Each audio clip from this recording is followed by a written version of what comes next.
प्रदेश कार्य समिति की बड़ी बैठक चल रही है। इस बैठक में केंद्रीय रक्षा मंत्री राजनाथ सिंह कार्यकर्ताओं को चुनावी दिशा निर्देश दे रहे हैं। इस बैठक की बात करें तो बीजेपी के विधायक, मंत्री, प्रदेश पदाधिकारी के साथ जिला अध्यक्ष और विभिन्न मोर्चों के अध्यक्ष इस बैठक में शामिल हैं। चुनावी साल होने की वजह से ये बैठक राजनीतिक दृष्टि से बेहद खास हो जाती है।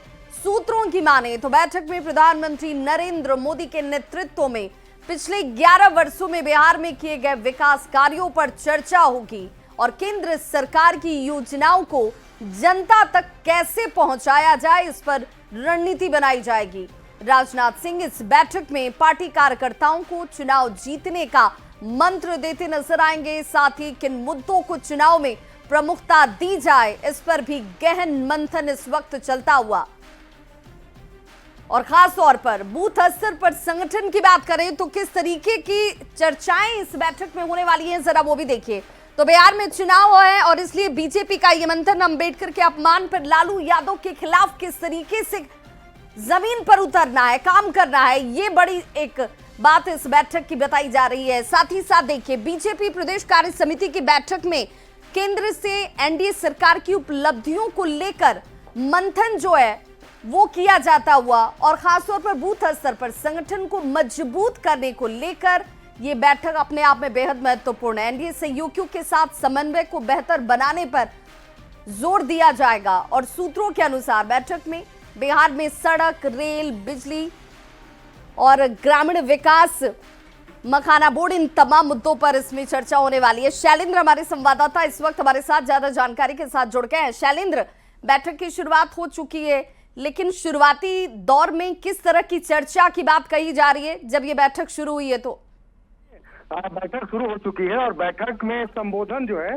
वो केंद्रीय रक्षा मंत्री राजनाथ सिंह को करना है और उसके पहले जो भाजपा के प्रदेश अध्यक्ष हैं दिलीप जायसवाल, वो भाषण देंगे और उसके बाद जो उप मुख्यमंत्री सम्राट चौधरी हैं वो भी उनका भी भाषण होगा। तो लेकिन लोगों की निगाहें रक्षा मंत्री के भाषण पर भी टिकी है और दूसरी ओर जो सबसे महत्वपूर्ण एजेंडा है बीजेपी के लिए कि जिस तरीके से अपमान किया गया लालू प्रसाद यादव के द्वारा बाबा साहेब भीमराव अंबेडकर का, तो उसको लेकर के जो राजनीतिक प्रस्ताव है उस पर भी यहाँ पर चर्चा होगी, बातचीत होगी। लेकिन इससे भी सबसे बेहद महत्वपूर्ण कि विधानसभा चुनाव है और विधानसभा चुनाव को जो बीजेपी के द्वारा रणनीति तय की जानी है, ग्रास रूट पर जो कार्यकर्ता है भाजपा के, उन तक इन बातों को कैसे पहुंचाया जाए, इसकी भी चर्चा होगी। केंद्र सरकार और बिहार सरकार ने जो विकास के कार्य किए हैं, जो केंद्र सरकार के द्वारा जो योजनाएं बिहार में चलाई जा रही हैं, उनकी चर्चा की जाएगी। तो कुल मिलाकर के डेवलपमेंट के साथ साथ राजनीतिक प्रस्ताव और विरोधियों पर भी यहाँ से निशाना साधा जाएगा आज की बैठक के बहाने। तो एक महत्वपूर्ण बैठक है यहाँ पर बिहार भाजपा की, प्रदेश कार्य समिति की, और बैठक इस वक्त शुरू हो चुकी है। केंद्रीय मंत्री राजनाथ सिंह पहुंच चुके हैं बैठक में, इस वक्त वो शामिल हैं। संभवतः जब राजनाथ सिंह का संबोधन होगा उस वक्त वहां पर मीडिया को भी इजाजत दी जाएगी ताकि उनकी बातों को सभी लोग सुन सकें। जी बिल्कुल, यानी चुनावी एजेंडा जो है वो सेट किया जाएगा। जनता के बीच आप जाइएगा तो किन बातों को प्रमुखता से रखिएगा, विपक्ष जो सवाल खड़े कर रहे हैं उन सवालों का जवाब आपको कैसे देना है, ये तमाम चीजें इस बैठक में सभी के बीच बताई और समझाई जाएंगी। बहुत बहुत शुक्रिया शैलेंद्र इस तमाम जानकारी के लिए। तो विकास कार्यों पर चर्चा, चुनाव आयोग का एजेंडा, किस तरीके से चुनाव का एजेंडा जो है वो सेट किया जाएगा, एनडीए सरकार के काम को कैसे हथियार बनाकर जनता के बीच पहुंचना है, बूथ स्तर पर संगठन को कैसे मजबूती देना है, योजनाओं को जानकारी घर घर तक पहुंचे, बाबा साहेब के अपमान की निंदा प्रस्ताव की जानकारी जो है वो लोगों तक सही तरीके से पहुंचे, ये कोशिश की जाएगी। और पूर्व केंद्रीय मंत्री अश्विनी चौबे बीजेपी की कार्य समिति की बैठक में शामिल होने के लिए पहुंचे, लेकिन मंच पर जगह नहीं मिलने की वजह से वो वापस लौट गए। हालांकि अश्विनी चौबे ने कहा कि ऐसी बात ही नहीं है कि उन्हें जगह नहीं मिली, उनका खुद का कार्यक्रम है जिसमें उन्हें जाना है और इसीलिए वो इस कार्यक्रम से निकल रहे हैं।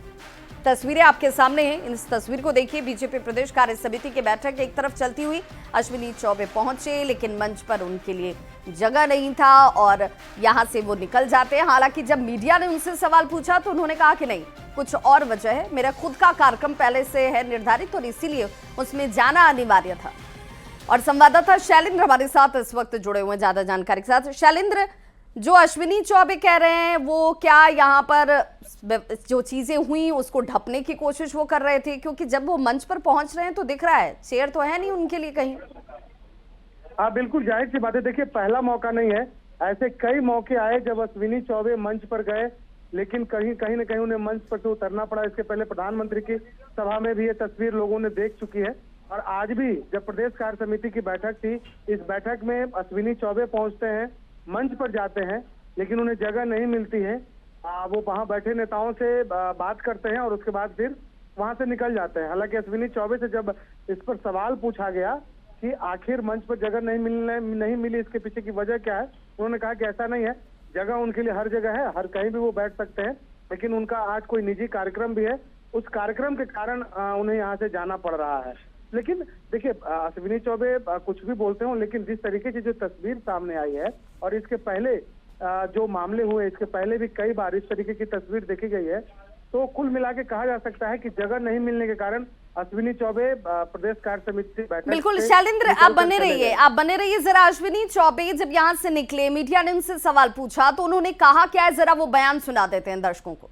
मंच पर आप बड़े नेता हैं, जगह नहीं दी गई मंच पर। नहीं, ऐसा नहीं है, मुझे अपने कार्यक्रम में व्यस्त है, मैं आके मिलके और राजनाथ जी से मिलके था।